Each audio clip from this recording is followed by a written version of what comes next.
사랑하는 성도님들, 오늘도 하나님의 은혜 가운데 평안하십니까? 오늘 우리가 함께 나눌 이야기는 여러분의 신앙생활을 완전히 새롭게 바꿀 수 있는 중요한 주제입니다. 여러분, 혹시 이런 경험 있으십니까? 새벽에 일어나서 기도하려고 무릎을 꿇었는데 입으로는 기도하고 있지만 마음은 이미 오늘 해야 할 일들로 가득 차 있을 때가 있지 않습니까? 성경을 펼쳐놓고 한 장, 두 장 읽어가는데 글자는 눈에 들어오지만 말씀이 전혀 내 마음에 와닿지 않을 때가 있지 않습니까? 주일 예배당에 앉아서 찬양을 부르고 있는데 목소리는 나오지만 내 영혼은 전혀 감동이 없고 형식적으로만 예배드리고 있다는 느낌이 들 때가 있지 않습니까? 직장에서 어려운 문제에 부딪혔을 때 머리로는 하나님을 의지해야 한다고 알지만 실제로는 불안과 두려움에 사로잡혀 밤잠을 설칠 때가 있지 않습니까? 믿음의 가족들이여, 이런 경험들은 단순한 영적 나태함의 문제가 아닙니다. 의지가 약해서도 아니고 신앙이 부족해서만도 아닙니다. 이것은 우리 내면 깊은 곳에서 일어나는 영적 구조의 문제입니다. 성경은 이것을 영과 혼의 분리 그리고 혼이 영을 지배하는 상태라고 설명합니다. 히브리서 4장 12절을 함께 읽어보시겠습니까? 하나님의 말씀은 살아있고 활력이 있어 좌우의 날선. 어떤 검보다도 예리하여 혼과 영과 및 관절과 골수를 찔러 쪼개기까지 하며 또 마음의 생각과 뜻을 판단하나니. 이 말씀에서 하나님께서는 우리에게 매우 중요한 진리를 가르쳐 주십니다. 영과 혼은 서로 다른 것이며 때로는 구별되어야 한다는 것입니다. 우리가 느끼는 영적 둔함, 기도의 막힘, 말씀이 들어오지 않는 상태의 근본 원인은 무엇일까요? 그것은 혼이 왕좌에 앉고 영이 잠들어 있는 상태입니다. 우리의 생각과 감정과 의지로 표현되는 혼이 모든 것을 주관하고 있는데 정작 하나님의 영을 받아들이는 통로인 영은 깊은 잠에 빠져 있는 것입니다. 오늘 이 시간 우리는 에덴 동산에서 시작된 혼의 반란이 어떻게 전개되었는지, 그리고 그것이 예수님의 겟세마네 동산에서 어떻게 완전히 뒤집혔는지를 깊이 묵상하려 합니다. 그리고 21세기를 살아가는 우리의 삶 속에서는 어떻게 영의 회복이 일어나는지 그 구체적인 방법을 함께 나누겠습니다. 이 여정을 통해 여러분의 잠들어 있던 영이 깨어나고 하나님과의 친밀한 교제가 회복되는 놀라운 역사가 일어나기를 간절히 소망합니다. 첫 번째로 에덴 동산에서 일어난 영적 질서의 붕괴를 살펴보겠습니다. 하나님께서 사람을 창조하셨을 때 그 질서는 매우 명확하고 아름다웠습니다. 창세기 2장 7절을 함께 보시겠습니까? 여호와 하나님이 땅의 흙으로 사람을 지으시고 생기를 그 코에 불어넣으시니 사람이 생명이 되니라. 이 말씀에서 우리는 하나님께서 인간을 창조하신 놀라운 순서를 발견합니다. 먼저 하나님께서는 땅의 흙으로 몸을 만드셨습니다. 그리고 생기를 하나님의 영을 그 코에 불어넣으셨습니다. 그때 비로소 사람이 생명, 살아있는 혼이 되었습니다. 사랑하는 성도님들, 이것이 의미하는 바가 무엇입니까? 인간은 단순히 육체만으로 이루어진 존재가 아니라는 것입니다. 인간은 세 가지 요소로 구성된 복합적인 존재입니다. 영과 혼과 육체입니다. 데살로니가전서 5장 23절은 이것을 더욱 명확하게 보여줍니다. 평강의 하나님이 친히 너희를 온전히 거룩하게 하시고 또 너희의 온 영과 혼과 몸이 우리 주 예수 그리스도께서 강림하실 때에 흠없게 보존되기를 원하노라. 사도 바울은 영과 혼과 몸을 명확하게 구별하여 말씀하고 있습니다. 그렇다면 이 세 가지는 각각 어떤 기능을 가지고 있을까요?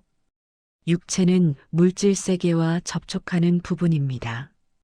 우리의 오감, 즉 보고 듣고 냄새 맡고 맛보고 만지는 감각을 통해 이 세상을 경험하고 손과 발과 입으로 행동하는 도구입니다. 혼은 우리의 인격을 이루는 핵심 부분입니다. 생각하고 느끼고 판단하고 결정하는 모든 기능이 여기에 속합니다. 지성과 감성과 의지, 이 세 가지가 혼의 구성 요소입니다. 영은 하나님과 교통하는 가장 중요한 부분입니다. 하나님의 음성을 듣고 하나님의 뜻을 받아들이며 하나님의 임재를 느끼는 영적 감각기관입니다.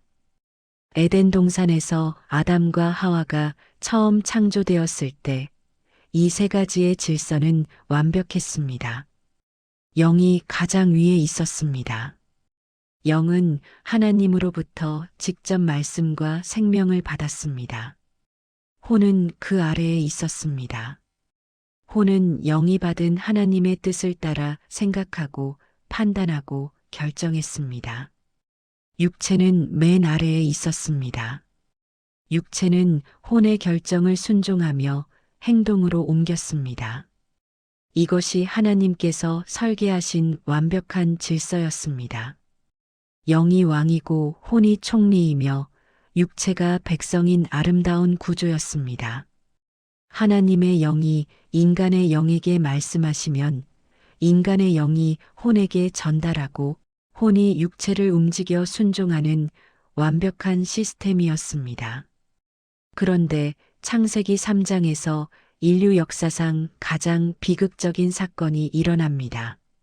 사단이 뱀의 형상으로 나타나 인간을 유혹하는 장면입니다. 여기서 우리가 반드시 주목해야 할 것은 사단의 교묘한 전략입니다. 사단은 인간의 영을 직접 공격하지 않았습니다. 영은 하나님과 직접 연결되어 있었기 때문에 쉽게 넘어뜨릴 수 없었습니다. 대신 사단은 혼을 공격했습니다. 생각과 감정과 욕망을 자극한 것입니다. 창세기 3장 1절부터 6절까지를 자세히 살펴보시겠습니까? 뱀이 여자에게 교묘하게 질문했습니다. 하나님이 참으로 너희에게 동산 모든 나무의 열매를 먹지 말라 하시더냐? 정말 그렇지 않습니까? 이것은 단순한 질문이 아니라 생각을 자극하는 의심의 씨앗이었습니다. 정말 하나님께서 그렇게 말씀하셨을까? 하나님의 말씀에 대한 의심을 심는 것이었습니다. 여자가 대답했습니다. 동산 나무의 열매를 우리가 먹을 수 있으나 동산 중앙에 있는 나무의 열매는 하나님의 말씀에 너희는 먹지도 말고 만지지도 말라 너희가 죽을까 하노라 하셨느니라. 사랑하는 성도님들, 여기서 이미 문제가 시작되었습니다. 하나님께서는 내가 먹는 날에는 반드시 죽으리라고 분명하게 말씀하셨는데 여자는 죽을까 하노라고 약하게 표현합니다. 확신이 약해진 것입니다. 뱀이 여자에게 거짓말을 했습니다. 너희가 결코 죽지 아니하리라. 너희가 그것을 먹는 날에는 너희 눈이 밝아져 하나님과 같이 되어 선악을 알 줄 하나님이 아심이니라. 여기서 사단은 두 가지를 동시에 공격합니다. 첫째, 하나님의 말씀을 정면으로 부정합니다. 죽지 않는다고 명백한 거짓말을 합니다. 둘째, 인간의 욕망을 자극합니다. 하나님처럼 될 수 있다는 교만을 부추깁니다. 그 다음 구절이 매우 중요합니다. 창세기 3장 6절을 주의 깊게 읽어보십시오. 여자가 그 나무를 본즉 먹음직도 하고 보암직도 하고 지혜롭게 할 만큼 탐스럽기도 한 나무인지라 여자가 그 열매를 따먹고 자기와 함께 있는 남편에게도 주매 그도 먹은지라. 믿음의 가족들이여, 여기서 세 가지 혼의 반응이 명확하게 나타납니다. 먹음직도 하고 이것은 육체의 욕망입니다. 보암직도 하고 이것은 감정의 끌림입니다.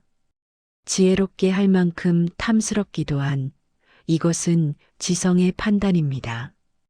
바로 이것이 혼의 반란이 일어난 결정적 순간입니다. 영이 받았던 하나님의 명령은 완전히 무시되었습니다. 대신 혼이 독자적으로 판단하고 결정했습니다. 보기에 좋으니까, 먹고 싶으니까, 지혜로워 보이니까 내가 먹기로 결정하겠다는 것입니다. 하나님의 말씀이 아니라 자기 판단이 최종 기준이 된 것입니다. 요한일서 2장 16절은 이것을 정확하게 정리합니다. 이는 세상에 있는 모든 것이 육신의 정욕과 안목의 정욕과 이생의 자랑이니 다 아버지께로부터 온 것이 아니요 세상으로부터 온 것이라. 육신의 정욕, 안목의 정욕, 이생의 자랑, 이 세 가지가 바로 혼이 주도하는 욕망의 패턴입니다. 그 순간 인류에게 무서운 일이 일어났습니다. 영적 블랙아웃이 발생한 것입니다. 영은 하나님과의 연결이 끊기며 꺼졌고 혼이 주인 자리에 앉았으며 육체는 혼의 욕망을 따르기 시작했습니다. 창세기 3장 7절을 보십시오. 이에 그들의 눈이 밝아져 자기들이 벗은 줄을 알고 무화과나무 잎을 엮어 치마로 삼았더라. 눈이 밝아졌다는 것은 참으로 역설적입니다. 육체의 눈은 밝아졌지만 영적인 눈은 완전히 어두워진 것입니다. 하나님을 보던 눈이 감기고 오직 자기 자신만 보게 된 것입니다. 사랑하는 성도님들, 그래서 죄는 단순히 잘못된 행동이 아닙니다.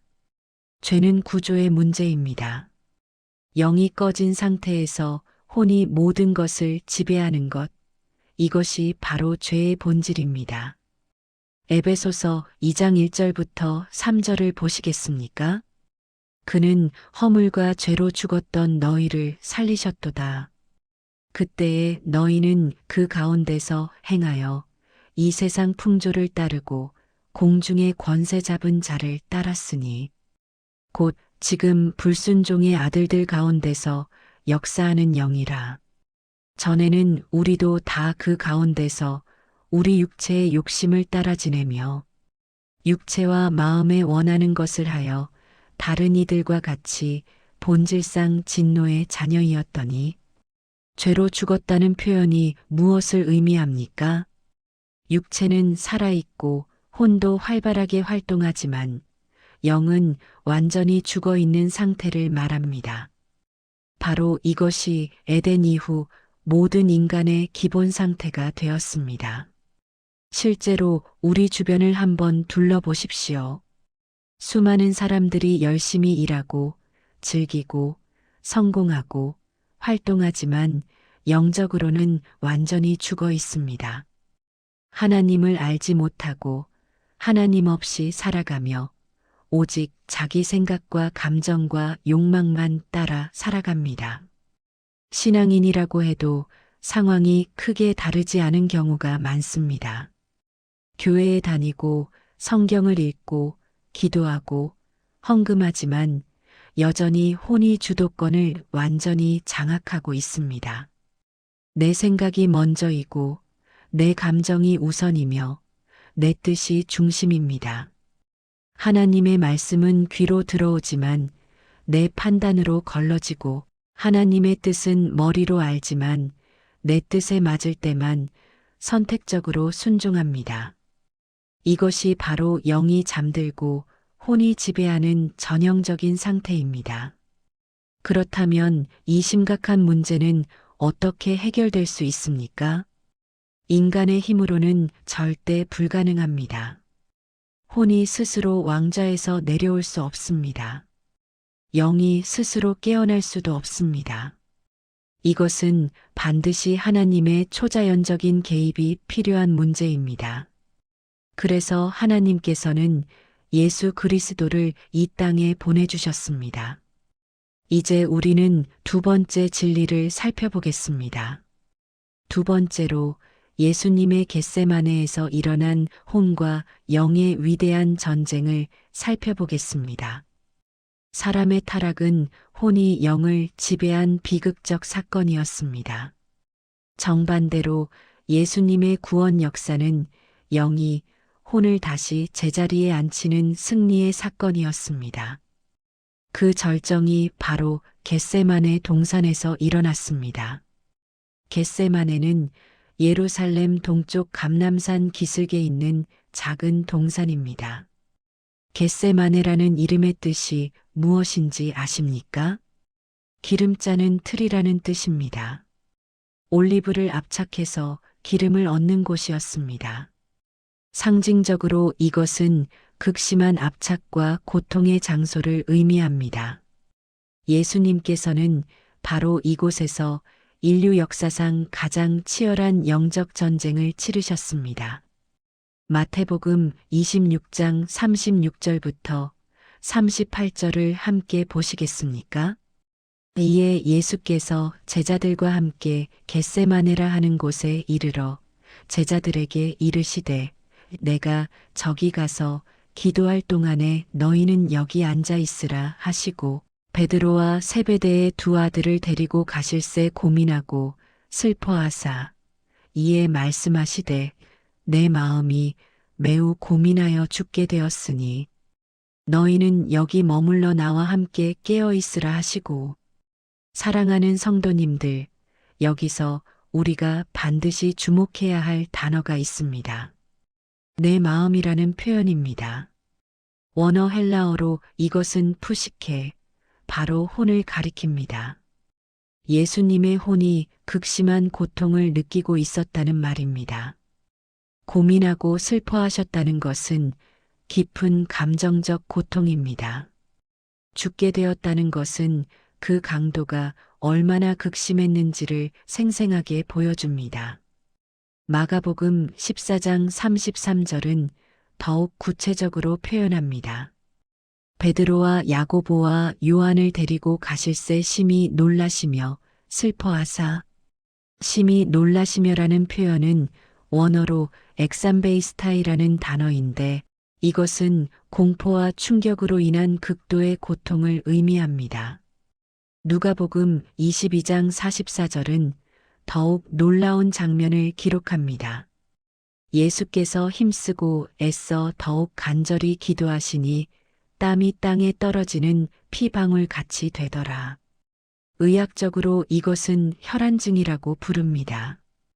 극도의 스트레스와 고통으로 인해 모세혈관이 터지면서 땀과 함께 피가 흘러나오는 매우 드문 증상입니다. 믿음의 가족들이여, 예수님의 고통이 얼마나 극심했는지 상상이 되십니까? 많은 사람들은 예수님의 고통이 십자가에서 시작되었다고 생각합니다. 하지만 실제로는 겟세마네에서 이미 엄청난 고통이 시작되었습니다. 육체적 고통보다 훨씬 더 심한 영적, 정서적 고통이었습니다. 그렇다면 예수님의 혼은 왜 그토록 고통스러워했을까요? 히브리서 5장 7절은 이렇게 설명합니다. 그는 육체에 계실 때에 자기를 죽음에서 능히 구원하실 이에게 심한 통곡과 눈물로 간구와 소원을 올렸고 그의 경건하심으로 말미암아 들으심을 얻었느니라. 예수님은 앞으로 당하실 십자가의 고통을 너무나 분명하게 아셨습니다. 단순히 육체적 고통만이 아니었습니다. 전 인류의 죄를 짊어지시고 하나님, 아버지와 분리되는 영적 죽음을 당하실 것을 아셨습니다. 고린도후서 5장 21절은 이렇게 말씀합니다. 하나님이 죄를 알지도 못하신 이를 우리를 대신하여 죄로 삼으신 것은 우리로 하여금 그 안에서 하나님의 의가 되게 하려 하심이라. 죄를 전혀 알지 못하시는 완전히 거룩하신 예수님께서 죄인이 되신다는 것, 이것이 얼마나 고통스러운 일이었겠습니까? 영원 전부터 하나님 아버지와 완전히 하나였던 분이 하나님으로부터 버림받는다는 것, 이것이 얼마나 두려운 일이었겠습니까? 예수님의 혼은 이 모든 것을 생생하게 느끼고 계셨습니다. 그런데 놀라운 것은 예수님께서 혼의 고통을 숨기지 않으셨다는 것입니다. 억누르지도 않으셨습니다. 오히려 있는 그대로 하나님 아버지 앞에 가져가셨습니다. 마태복음 26장 39절을 함께 보십시오. 조금 나아가사 얼굴을 땅에 대시고 엎드려 기도하여 이르시되 내 아버지여 만일 할만하시거든 이 잔을 내게서 지나가게 하옵소서. 그러나 나의 원대로 마시옵고 아버지의 원대로 하옵소서 하시고. 사랑하는 성도님들, 여기서 인류 역사상 가장 위대하고 가장 결정적이며 가장 중요한 기도가 드려집니다. 내 아버지여 만일 할만하시거든 이 잔을 내게서 지나가게 하옵소서. 이것은 예수님의 혼의 솔직한 소원입니다. 인간으로서 느끼는 고통과 두려움을 완전히 정직하게 고백하신 것입니다. 이 잔, 즉 십자가의 끔찍한 고난을 피하고 싶다는 진심 어린 심정입니다. 예수님은 이것을 부끄러워하지 않으셨습니다. 감추지도 않으셨습니다. 하나님 아버지께 있는 그대로 솔직하게 아뢰셨습니다. 그런데 다음 문장이 모든 것을 바꾸는 결정적인 순간입니다. 그러나 나의 원대로 마시옵고 아버지의 원대로 하옵소서. 여기서 나의 원은 혼의 의지입니다. 아버지의 원은 영의 의지, 곧 하나님의 뜻입니다. 바로 이 한 문장에서 에덴 이후 완전히 무너졌던 질서가 완벽하게 회복됩니다. 혼이 자발적으로 왕좌에서 내려옵니다. 영이 다시 제자리를 차지합니다.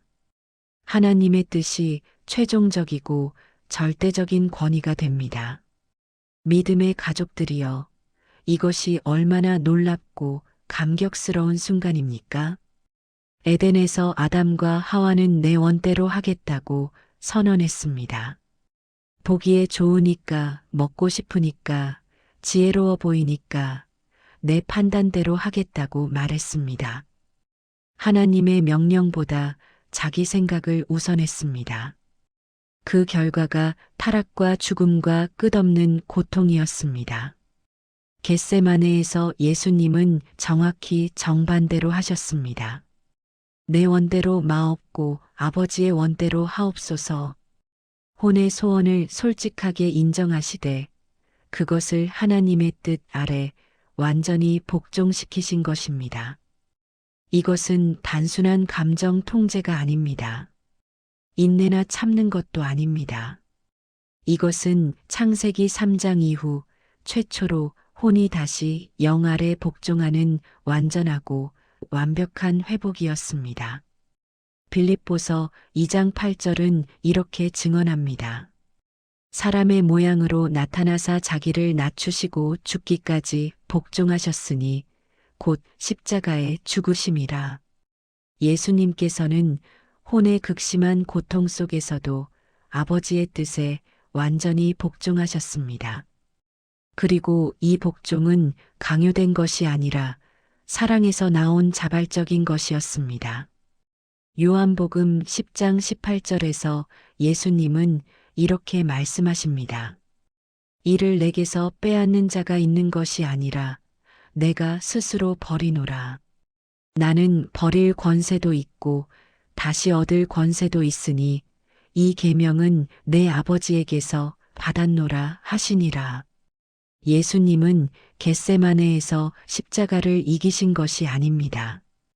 겟세마네에서 혼을 완전히 이기셨고 십자가는 그 위대한 승리의 결과로 자연스럽게 따라온 것입니다. 겟세마네에서 혼이 영에게 복종하는 올바른 질서가 완전히 회복되었기 때문에 십자가의 끔찍한 고난을 끝까지 감당하실 수 있었습니다. 히브리서 12장 2절부터 2절은 이렇게 설명합니다. 믿음의 주요 또 온전하게 하시는 이인 예수를 바라보자. 그는 그 앞에 있는 기쁨을 위하여 십자가를 참으사 부끄러움을 개의치 아니하시더니 하나님 보좌 우편에 앉으셨느니라. 앞에 있는 기쁨, 즉 하나님의 뜻을 완성하는 기쁨을 위해 십자가를 참으셨습니다. 혼의 고통보다 영의 기쁨을 선택하신 것입니다. 저희 교회의 한 집사님이 이런 귀한 간증을 하셨습니다. 저는 몇 년 전 사업 실패로 극심한 경제적 어려움을 겪었습니다. 빚에 쪼들리고 가정은 파탄 직전이었으며 심한 우울증으로 고통받았습니다. 매일 밤 하나님께 울부짖으며 기도했습니다. 하나님, 이 고통을 제거해 주세요. 이 끔찍한 상황에서 벗어나게 해주세요. 하지만 상황은 전혀 나아지지 않았습니다. 어느 날 새벽 기도 중에 겟세마네의 예수님을 묵상하다가 깨달았습니다. 예수님도 고통을 제거해 달라고 기도하셨지만 최종적으로는 아버지의 뜻을 구하셨다는 것을요. 그날 밤 저도 기도를 완전히 바꿨습니다. 하나님, 이 고통이 정말 싫습니다. 벗어나고 싶습니다. 하지만 이것이 주님의 뜻이라면 기꺼이 받아들이겠습니다. 제 뜻대로 마옵고 주님의 뜻대로 하옵소서. 놀랍게도 그때부터 제 마음에 평안이 찾아왔습니다. 상황은 즉시 바뀌지 않았지만 제 내면이 완전히 변했습니다. 혼의 고통은 여전히 있었지만 영은 깊은 평안을 누렸습니다. 하나님께서 함께 하신다는 확신이 생겼습니다. 그리고 몇 달 후 전혀 예상하지 못한 방법으로 하나님께서 놀라운 해결의 길을 열어주셨습니다. 지금 돌아보니 그 고난의 시간이 제 신앙을 진정으로 성숙시킨 가장 귀한 시간이었습니다. 할렐루야. 아멘. 이것이 바로 겟세마네의 기도가 우리 삶에 실제로 적용되는 방식입니다. 이제 세 번째 진리를 살펴보겠습니다. 세 번째로 우리 안의 겟세마네, 영의 회복은 어디서 시작되는지 구체적으로 살펴보겠습니다. 사랑하는 성도님들, 그렇다면 오늘 우리의 삶에서 영이 다시 깨어나는 지점은 정확히 어디일까요? 겟세마네는 단순히 예루살렘 근처의 지리적 장소만이 아닙니다.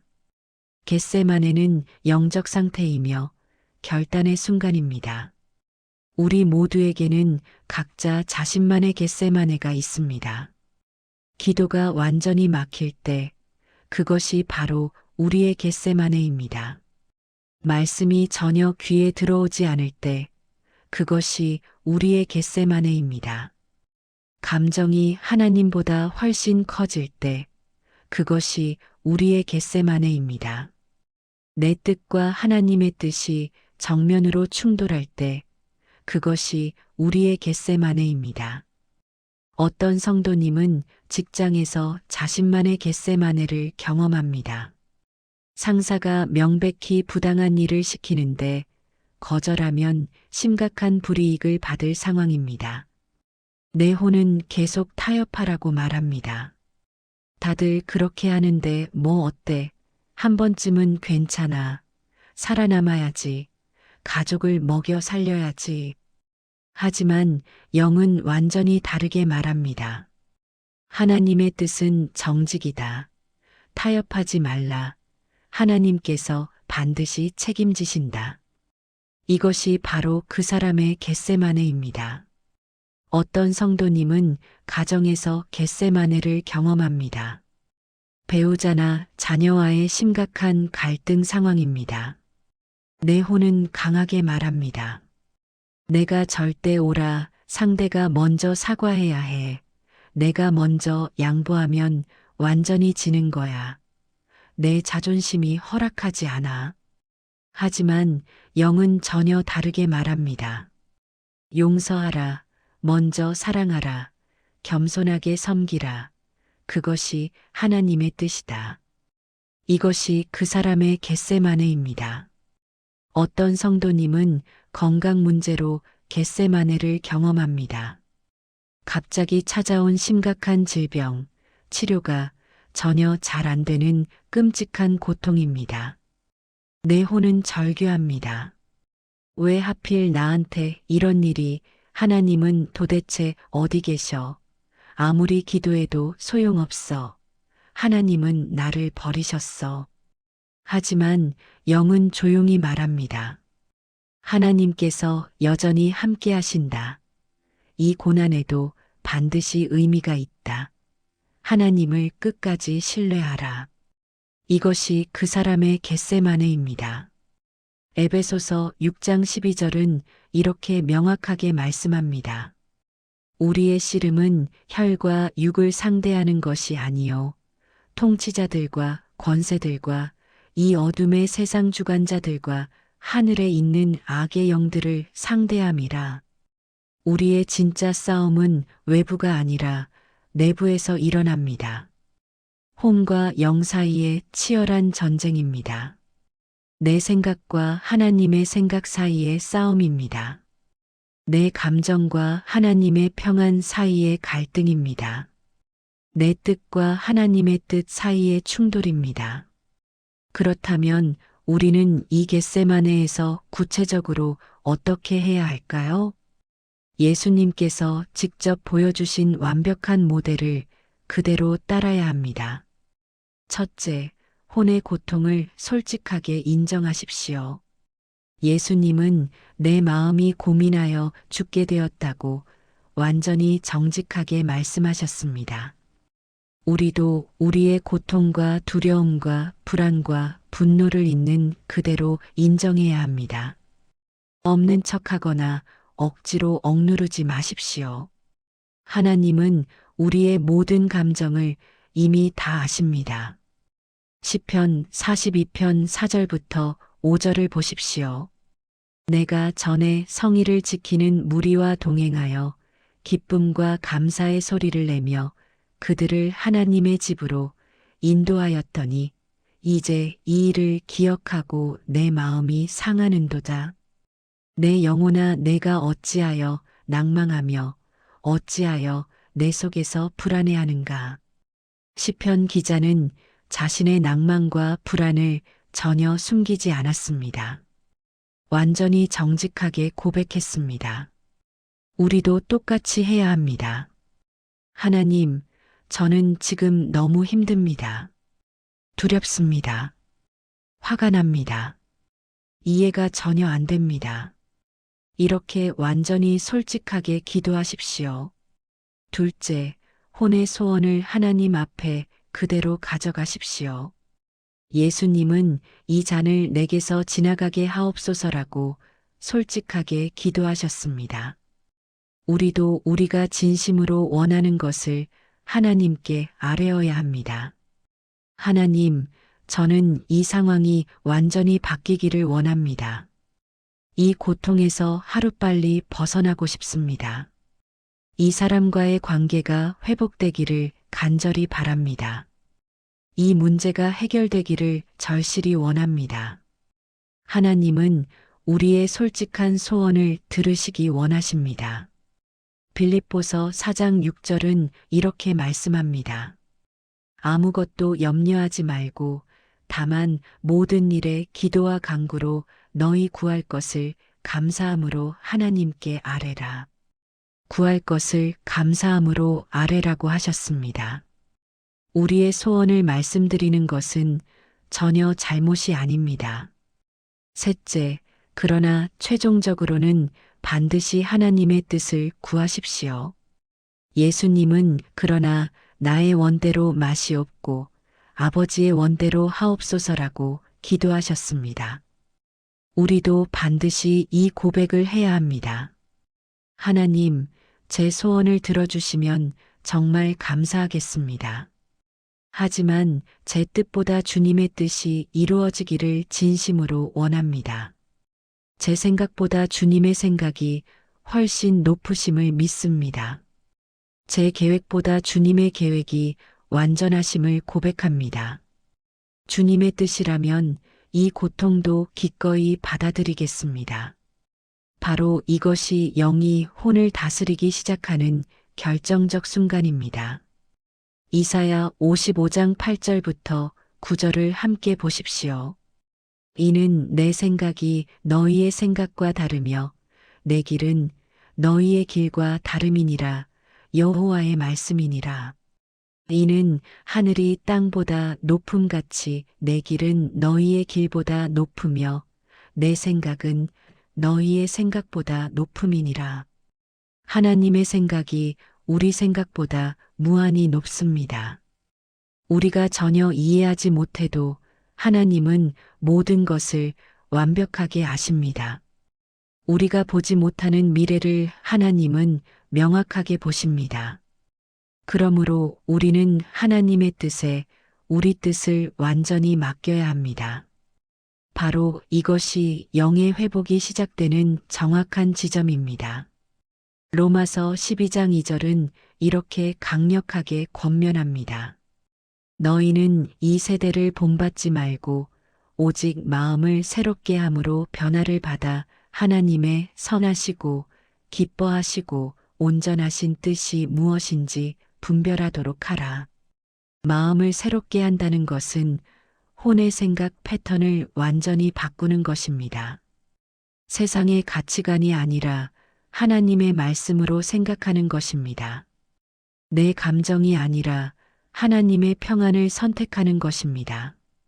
내 뜻이 아니라 하나님의 뜻을 구하는 것입니다. 이렇게 할 때 우리 안에서 놀라운 일이 일어나기 시작합니다. 혼이 다시 영에게 자리를 겸손하게 넘겨주고 영이 다시 하나님을 향해 완전히 열리는 순간, 그때 비로소 말씀은 생명이 되고 기도는 다시 막힘없이 흐르고 하나님의 임재가 생생하게 느껴지기 시작합니다. 저희 교회의 한 권사님은 이런 귀한 간증을 하셨습니다. 저는 20년 동안 아들과 심각한 갈등 관계에 있었습니다. 아들은 완전히 신앙을 떠났고 제가 보기에 잘못된 길을 가고 있었습니다. 저는 매일 아들이 변하기를 간절히 기도했습니다. 하나님, 제 아들을 변화시켜 주세요. 교회로 돌아오게 해주세요. 바른 길로 인도해 주세요. 하지만 아들은 전혀 변하지 않았고 저는 점점 더 괴로워졌습니다. 어느 날 새벽 기도회에서 겟세마네 말씀을 묵상하다가 깨달았습니다. 저는 제 뜻을 기도하고 있었지 하나님의 뜻을 전혀 구하지 않았다는 것을요. 그날부터 기도를 완전히 바꿨습니다. 하나님, 저는 아들이 변하기를 여전히 원합니다. 하지만 제 원대로 마시옵고 주님의 원대로 하옵소서. 아들의 인생은 제 것이 아니라 주님의 것입니다. 주님께서 가장 좋은 방법으로 아들을 인도하소서. 제가 할 일은 사랑하고 기도하는 것뿐임을 겸손히 인정합니다. 놀랍게도 그때부터 제 마음에 깊은 평안이 찾아왔습니다. 아들은 여전히 교회에 나오지 않았지만 저는 더 이상 조급하지 않았습니다. 대신 아들을 훨씬 더 깊이 사랑하게 되었고 관계가 점점 회복되기 시작했습니다. 그리고 정확히 5년 후 아들이 스스로 하나님께 돌아왔습니다. 제가 강요해서가 아니라 하나님께서 직접 일하신 것입니다. 할렐루야. 이제 네 번째이자 마지막 진리를 살펴보겠습니다. 네 번째로 말씀으로 깨우는 영, 영을 일으키는 성경 선언들과 그 실제적 적용을 함께 나누겠습니다. 사랑하는 성도님들, 영을 깨우는 가장 강력한 도구는 무엇일까요? 바로 살아있는 하나님의 말씀입니다. 히브리서 4장 12절을 다시 한번 보십시오. 하나님의 말씀은 살아있고 활력이 있어 좌우의 날선 어떤 검보다도 예리하여 혼과 영과 및 관절과 골수를 찔러 쪼개기까지 하며 또 마음의 생각과 뜻을 판단하나니 말씀은 살아있습니다. 단순한 정보나 지식이 아니라 생명력을 가진 하나님의 능력입니다. 말씀은 혼과 영을 정확하게 분리합니다. 내 생각과 하나님의 생각을 명확하게 구별하게 합니다. 내 감정과 하나님의 평안을 선명하게 나누게 합니다. 내 뜻과 하나님의 뜻을 분명하게 분별하게 합니다.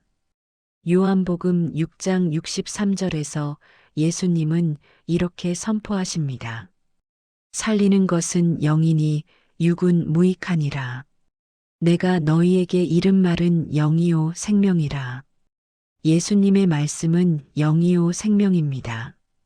말씀이 우리 안에 깊이 들어올 때 우리의 죽어있던 영이 살아납니다. 시편 19편 7절은 이렇게 힘있게 선포합니다. 여호와의 율법은 완전하여 영혼을 소생시키며 여호와의 증거는 확실하여 우둔한 자를 지혜롭게 하며 말씀이 영혼을 소생시킵니다. 죽어있던 영을 깨웁니다. 잠들어 있던 영적 감각을 회복시킵니다. 그렇다면 구체적으로 어떻게 말씀으로 영을 깨울 수 있을까요? 첫째, 말씀을 매일 규칙적으로 읽으십시오. 요한복음 5장 39절에서 예수님은 이렇게 말씀하십니다. 너희가 성경에서 영생을 얻는 줄 생각하고 성경을 연구하거니와 이 성경이 곧 내게 대하여 증언하는 것이니라. 성경은 예수님을 증언합니다. 성경을 읽을 때 우리는 예수님을 직접 만납니다. 매일 조금이라도 반드시 성경을 읽으십시오. 아침에 일어나서 커피 마시기 전에, 출근하기 전에, 잠들기 전에 언제든지 좋습니다. 중요한 것은 규칙성과 지속성입니다. 시편 1편 2절부터 3절은 이렇게 말씀합니다. 오직 여호와의 율법을 즐거워하여 그의 율법을 주야로 묵상하는도다. 그는 시냇가에 심은 나무가 철을 따라 열매를 맺으며 그 잎사귀가 마르지 아니함 같으니 그가 하는 모든 일이 다 형통하리로다. 주야로 묵상한다는 것은 말씀을 삶의 절대적 중심에 두는 것입니다. 둘째, 말씀을 깊이 묵상하십시오. 단순히 읽고 빠르게 지나가는 것이 아니라 깊이 생각하고 실제로 적용하십시오. 여호수아 1장 8절을 보십시오. 이 율법책을 내 입에서 떠나지 말게 하며 주야로 그것을 묵상하여 그 안에 기록된 대로 다 지켜 행하라. 그리하면 내 길이 평탄하게 될 것이며 내가 형통하리라. 묵상한다는 것은 되새김질하는 것입니다. 소가 풀을 먹고 계속 반복해서 씹는 것처럼 말씀을 반복해서 깊이 생각하는 것입니다. 한 구절을 선택해서 하루 종일 생각하십시오. 출근하면서, 일하면서, 쉬면서 그 말씀을 계속 떠올리십시오. 그 말씀이 내 삶에 어떤 의미인지, 어떻게 구체적으로 적용할 수 있는지 깊이 생각하십시오. 셋째, 말씀을 소리내어 선포하십시오. 말씀을 크게 읽고 고백하십시오. 로마서 10장 17절은 이렇게 말씀합니다. 그러므로 믿음은 들음에서 나며 들음은 그리스도의 말씀으로 말미암았느니라. 들음에서 믿음이 나옵니다. 내가 말씀을 소리내어 읽을 때 내 귀가 듣고 내 영이 강하게 반응합니다. 아침에 일어나서 이렇게 힘차게 선포하십시오. 시편 23편 3절. 주님은 내 영혼을 소생시키십니다. 시편 119편 105절. 주의 말씀이 내 발의 등이요 내 길의 빛이니이다. 고린도후서 3장 17절. 주의 영이 있는 곳에는 자유가 있느니라. 에베소서 5장 14절. 깨어라 잠자는 자여 죽은 자들 가운데서 일어나라. 그리스도께서 너에게 빛을 비추시리라. 이런 말씀들을 매일 소리내어 선포하십시오. 이것들은 단순한 정보가 아닙니다. 강력한 광선처럼 혼을 뚫고 들어와 영을 깨우는 하나님의 살아있는 능력입니다. 잠언 4장 20절부터 22절은 이렇게 말씀합니다. 내 아들아, 내 말에 주의하며 내가 말하는 것에 내 귀를 기울이라. 그것을 내 눈에서 떠나게 하지 말며 내 마음속에 지키라. 그것은 얻는 자에게 생명이 되며 그의 온 육체의 건강이 됨이니라. 말씀이 생명이 됩니다. 건강이 됩니다. 능력이 됩니다. 실제로 저희 교회의 한 청년은 이런 놀라운 간증을 했습니다. 저는 심한 우울증으로 오랫동안 고통받았습니다. 약을 먹고 전문 상담도 여러 번 받았지만 큰 효과가 없었습니다. 매일 아침 일어나는 것조차 너무 힘들었고 삶의 의미를 전혀 찾을 수 없었습니다. 어느 날 목사님께서 말씀 선포의 능력에 대해 설교하셨습니다. 반신반의하며 시도해 보기로 결심했습니다. 매일 아침 일어나자마자 이렇게 큰 소리로 선포했습니다. 이사야 41장 10절. 두려워하지 말라. 내가 너와 함께 함이라. 놀라지 말라. 나는 내 하나님이 됨이라. 내가 너를 굳세게 하리라. 참으로 너를 도와주리라. 참으로 나의 의로운 오른손으로 너를 붙들리라. 시편 42편 11절. 내 영혼아 내가 어찌하여 낭망하며 어찌하여 내 속에서 불안해하는가. 너는 하나님께 소망을 두라. 그가 나타나 도우심으로 말미암아 내 하나님을 여전히 찬송하리로다. 처음에는 전혀 믿어지지 않았습니다. 하지만 포기하지 않고 계속 선포했습니다. 한 달, 두 달이 지나면서 신기한 일이 일어나기 시작했습니다. 제 마음의 변화가 조금씩 오기 시작한 것입니다. 여전히 어려운 상황은 있었지만 그 상황을 바라보는 시각이 완전히 달라졌습니다. 말씀이 제 생각을 바꾸고 제 감정을 다스리고 제 영을 강하게 깨웠습니다. 이제 저는 매일 말씀을 선포하며 기쁘게 살아갑니다. 말씀이 제 삶의 힘이고 기쁨입니다. 아멘. 할렐루야. 이것이 바로 말씀의 놀라운 능력입니다. 에레미야 23장 29절을 보십시오. 여호와의 말씀이니라. 내 말이 불같지 아니하냐. 바위를 쳐서 부스러뜨리는 방망이 같지 아니하냐. 말씀은 불같습니다. 우리 안에 냉랭함을 태우고 뜨거운 열정을 불러일으킵니다. 말씀은 강력한 방망이 같습니다. 우리 안에 완고함을 깨뜨리고 겸손을 가져옵니다. 그렇다면 이 모든 진리를 우리의 일상생활에서 어떻게 구체적으로 적용할 수 있을까요? 가정에서의 적용을 먼저 말씀드리겠습니다. 매일 아침 가족이 함께 모여 짧게라도 말씀을 읽고 기도하십시오. 식탁에서 밥을 먹기 전에 한 구절씩 돌아가며 읽고 그날 하루 하나님의 뜻을 구하는 기도를 하십시오. 배우자와 갈등이 있을 때 내 뜻을 주장하기 전에 먼저 겟세마네 기도를 하십시오. 내 원대로 마시옵고 주님의 원대로 하옵소서. 자녀를 양육할 때도 마찬가지입니다. 내 계획대로 키우려고 하지 말고 하나님의 뜻이 무엇인지 먼저 구하십시오.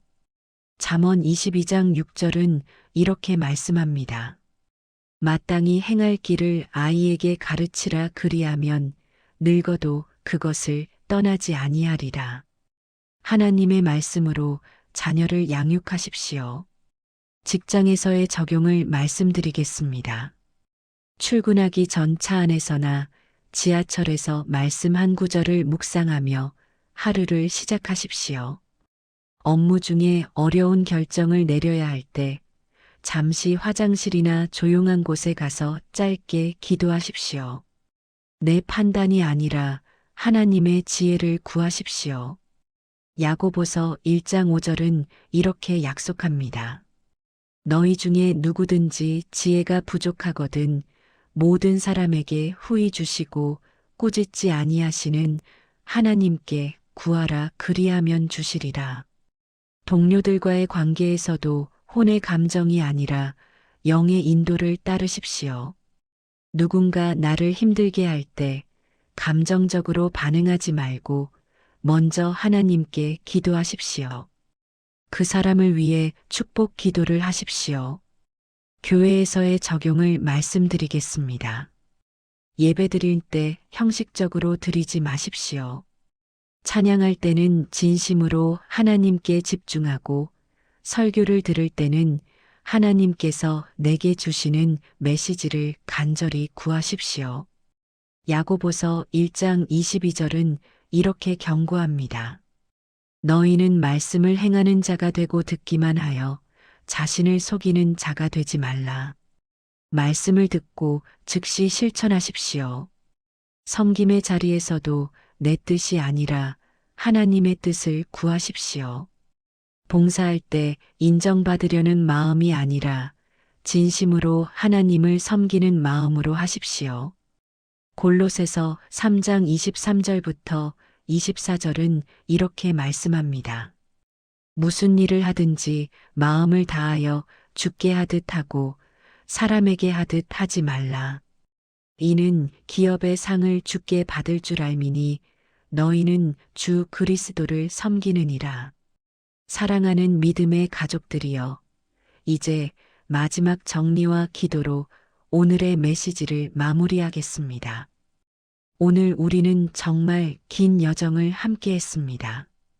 에덴 동산에서 시작된 혼의 반란을 생생하게 보았습니다. 인간이 하나님의 말씀보다 자기 판단을 우선했을 때 영은 완전히 꺼지고 혼이 왕좌에 거만하게 앉았습니다. 그 결과는 타락과 죽음과 끝없는 고통이었습니다. 하지만 하나님께서는 인류를 절대 포기하지 않으셨습니다.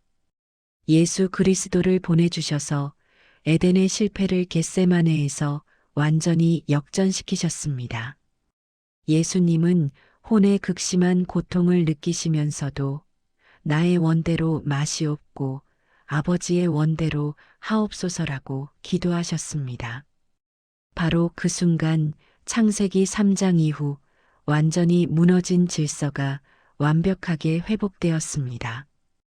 혼이 다시 영에게 겸손히 복종하고 영이 하나님께 완전히 열렸습니다.